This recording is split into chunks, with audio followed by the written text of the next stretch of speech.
തെരഞ്ഞെടുപ്പ് പ്രചരണത്തിന് കണ്ണൂരിലെത്തിയ രാഹുൽ ഗാന്ധി മടങ്ങിയത് പ്രവർത്തകരുടെ ഹൃദയം തൊട്ട്. കത്തിക്കയറിയ പ്രസംഗത്തിൽ മോദിക്കും ആർഎസ്എസിനുമെതിരെ രാഹുൽ ആഞ്ഞടിച്ചു. ഇന്ത്യ സഖ്യത്തിന്റെ ഭാഗമായ എൽഡിഎഫിനെ തൊടാതെ പിണറായിക്കെതിരെ ആരോപണം ഉന്നയിക്കാനും രാഹുൽ മറന്നില്ല. കേരളത്തിലെ നേതാക്കൾ ഉയർത്തുന്ന അതേ ചോദ്യമാണ് രാഹുൽ പിണറായിക്കെതിരെ ഉയർത്തിയത്. ബീഹാറിൽ ഇന്ത്യ സഖ്യത്തിന്റെ തെരഞ്ഞെടുപ്പ് റാലികളിൽ സംബന്ധിച്ചതിന് ശേഷമാണ് രാഹുൽ ഗാന്ധി കണ്ണൂരിലേക്ക് ഹെലികോപ്റ്ററിൽ എത്തിയത്. പൊരിവെയിലും പ്രവർത്തകർ കണ്ണൂർ ജവഹർ സ്റ്റേഡിയത്തിൽ തടിച്ചുകൂടിയിരുന്നു. ഇതിന് നന്ദി പറഞ്ഞുകൊണ്ടാണ് രാഹുൽ ഗാന്ധി പ്രസംഗം ആരംഭിച്ചത്. രാജ്യത്ത് ഇതുവരെ മറ്റൊരു രാഷ്ട്രീയ പാർട്ടിയും ചെയ്യാത്ത കാര്യങ്ങളാണ് ബിജെപിയും ആർഎസ്എസും ചെയ്യുന്നത്.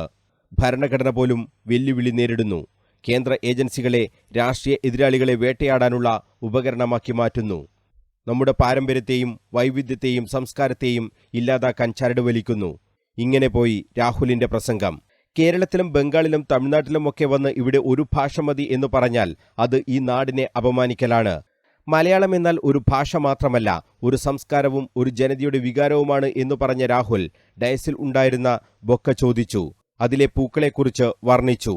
പൂക്കളിലെ വൈവിധ്യം രാജ്യത്തിന്റെ വൈവിധ്യമായി സങ്കല്പിച്ച് ഇങ്ങനെ പറഞ്ഞു.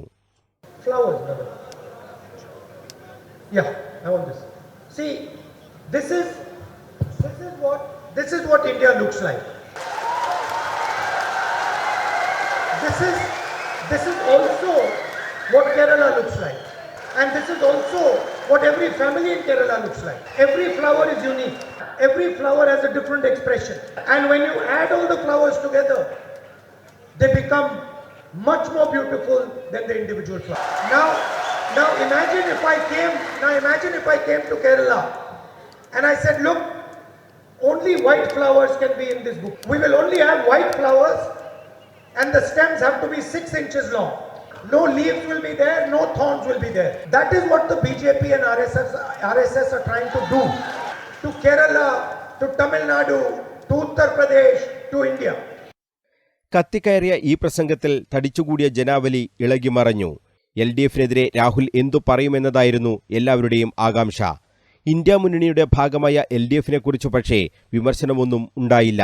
കേരളത്തിൽ കോൺഗ്രസ് നേതാക്കൾ ചോദിക്കുന്ന അതേ ചോദ്യം രാഹുലും ഉയർത്തി. എന്തുകൊണ്ട് കേന്ദ്ര ഏജൻസികൾ കേരള മുഖ്യമന്ത്രിക്കെതിരെ എത്തുന്നില്ല? If someone is attacking the BJP will attack him 24/7. Will disturb him 24/7. Will have ED, CBI, everything behind him 24/7. Why is none of this happening to the Chief Minister of Kerala? Why is his membership not being taken away? Why is his house not being taken away? Why is he not being interrogated by the ED, CBI and all these? 2 chief ministers are in jail. How come none of this is happening to the Chief Minister of Kerala? Rahul ഗാന്ധിയുടെ ഈ വിമർശനം India മുന്നണിയിൽ ചർച്ചയാകുമെന്ന് ഉറപ്പ്. കേന്ദ്ര ഏജൻസികൾ പ്രതിപക്ഷ നേതാക്കളെ വേട്ടയാടുന്നു എന്നതാണ് ഇന്ത്യ മുന്നണിയുടെ ഏറ്റവും വലിയ വിമർശനം. കേരളത്തിൽ ഇഡി ഇടപെടൽ എന്തുകൊണ്ട് ഉണ്ടാകുന്നില്ലെന്ന് രാഹുൽ ഗാന്ധി ചോദിക്കുന്നത് പ്രധാനമന്ത്രി നരേന്ദ്രമോദിയും ഏറ്റുപിടിച്ചിരുന്നു. ഇന്ത്യ സഖ്യം അധികാരത്തിൽ വരുമെന്ന് പറഞ്ഞ രാഹുൽ യുവാക്കൾക്കും വനിതകൾക്കും ഉൾപ്പെടെ നൽകാൻ ഉദ്ദേശിക്കുന്ന ക്ഷേമ പദ്ധതികളെക്കുറിച്ചും വിശദീകരിച്ചു. കണ്ണൂർ, കാസർഗോഡ് മണ്ഡലങ്ങളിലെ സ്ഥാനാർത്ഥികളുടെ തെരഞ്ഞെടുപ്പ് പ്രചരണാർത്ഥമാണ് രാഹുൽ ഗാന്ധി കണ്ണൂരിലെത്തിയത്. മനോജ് മയ്യിൽ, കണ്ണൂർ വിഷൻ.